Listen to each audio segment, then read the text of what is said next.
listening to Somos Hollywood, a podcast where Latinos in film and TV talk about their recent projects and the ongoing fight for more inclusion in the industry. I mean, we're already here and we're not going anywhere. So yeah, apúrense. We are ready. We are talented. We are Hollywood. Somos Hollywood. Well, thank you, Patricia, for taking the time. I appreciate it. Very happy, Kiko, to be here.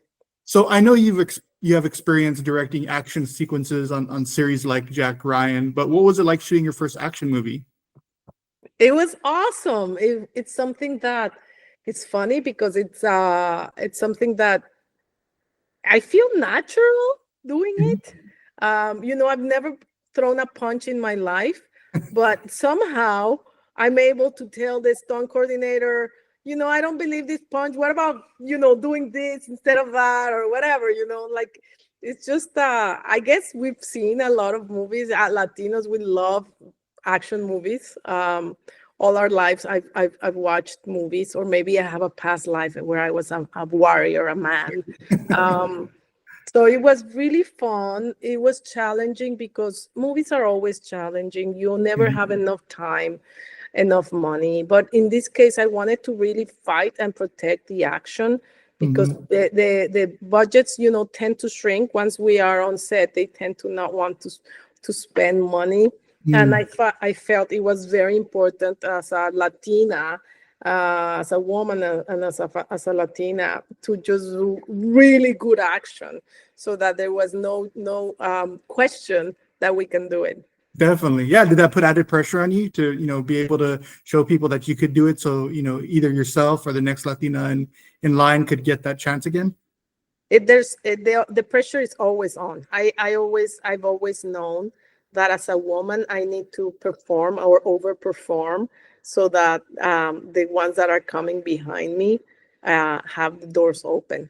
And I'm happy, that there's so many women that are coming into movies now, and hopefully also there will be women of color also accessing more and more jobs. As an action female director, there's still very few in the world. I just kind of slipped into a tiny group of 3, 4, maybe 5 at the most.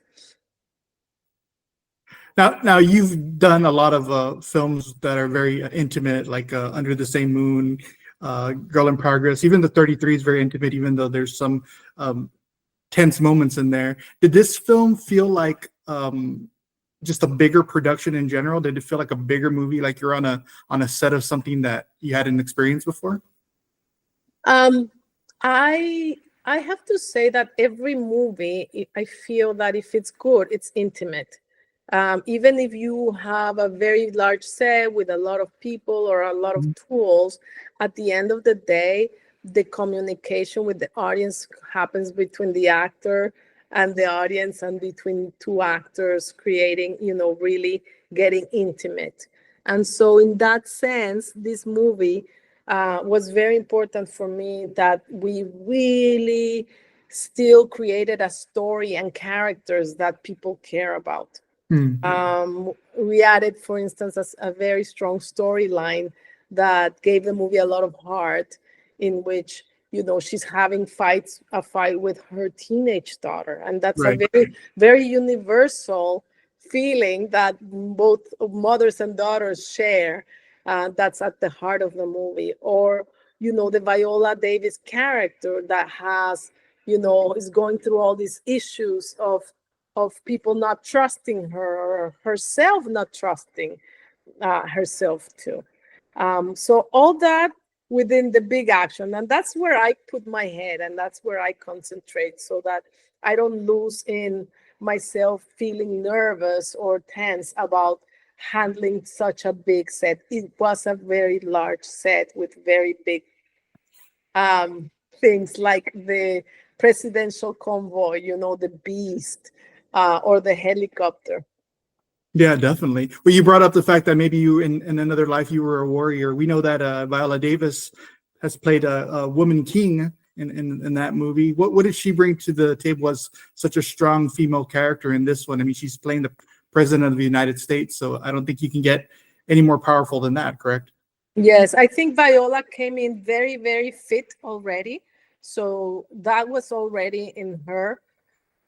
So she concentrated more in acquiring weapons training Mm, so that she would be very natural when it comes to having a backstory and a past as a soldier.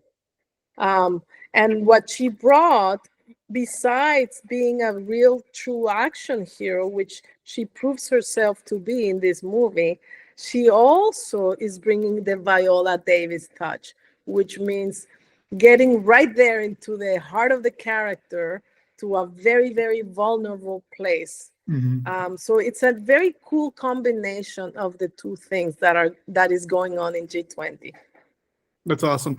And then you brought up a really good fact that there's a story line that is between a mother and a daughter.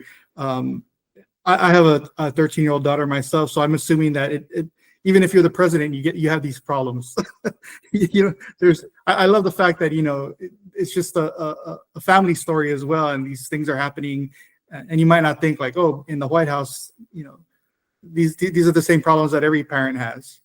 Exactly, and I think that's the reason why, as the audience is connecting so much with the movie. The movie we've been showing the movie to different audiences, and they all love it.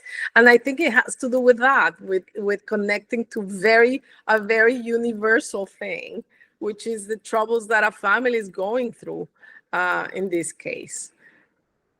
Is there anything that you weren't able to do? You talked a little bit about, you get on the set and then all of a sudden all these set pieces are coming out, things are blowing up, things are breaking, the money is getting spent, right? Was there anything that you wanted to do that maybe you didn't get a chance to in this one, or where they told you, maybe not for this one because it costs too much? No, I got it all. I'm very bold and figure it out. I feel that as a woman and as a Mexican woman, we always have to find a way to get things done, even if we did not have the millions. So my producers and my studios were kind enough to give me some, and with that sum, we figure it all out, and being very smart on how to organize, not spend, not waste any time, any money, and just get everything in. So we really have all the action scenes that I wanted and all the things that were needed to be an A plus action movie. Yeah, definitely. Now, you said you've never thrown a punch yourself, but do you know how to direct somebody throwing a punch now? Is that something that's in your tool belt now? Absolutely. And how to use the knives, how to use the guns. I went to and did some shooting guns before I started the movie, so that I would really know how a gun recoils, how it feels, because the actor needs to pretend to be shooting a gun that is not shooting. Like, how does that hand perform? So I like to try to do everything myself beforehand, so that I have a way of measuring its effectiveness. And I do a lot of research. I work very closely with my military advisors, with my technical advisors, with my CIA guys, my Navy SEAL guys. Wow. Mm-hmm. That's awesome. How important was it to go and shoot in Cape Town instead of doing it like on a lot somewhere in Hollywood? We normally go to cities where there's a tax incentive. That's what drives production normally. Right. But the wise thing that my producers did was set it in Cape Town for Cape Town. So in that sense, we didn't need to fight trying to create a city that was not the city where we were shooting.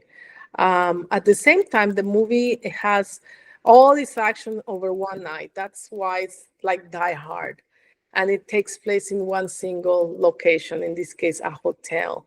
So there were not going to be a lot of opportunities to showcase the culture of the country, but I wanted to make sure that we felt that we were in South Africa. So I brought a little bit of that culture into the hotel through music and windows where we could see, the exterior and how absolutely fabulous the geography of Cape Town is.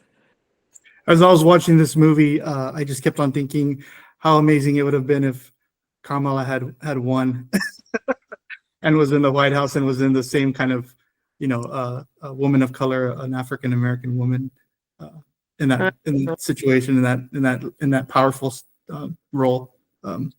I know, but I have to tell you that when we made this movie, there was no Kamala or elections or anything like that. It was 4 years ago, and that we really decided back in that time and all the way through now to make a non-political movie. We wanted to make a movie that was fun and that everyone just enjoyed fully, and to forget all your worries for 2 hours, especially with the political climate that we are in. We just wanted to make a super fun popcorn movie, and I feel that we are delivering a triple large, extra large popcorn in this There you movie. go.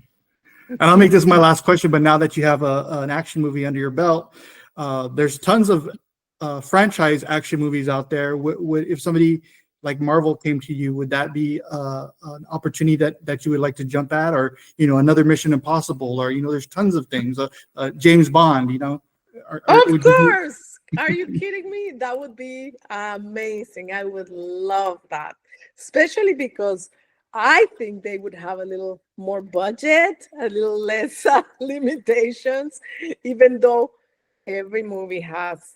It's never enough. We always are fighting to get more. But yes, I would love to shoot, a high action, big IP movie. It's something that we normally don't get women. And if you are a Latina or a woman of color, even harder to access. But hopefully more and more we will be thrown the big movies to us. There you go. Well, I wish the best for you, Patricia. And again, thank you so much for taking the time, and congratulations on G20. And we can't wait to see what you do next.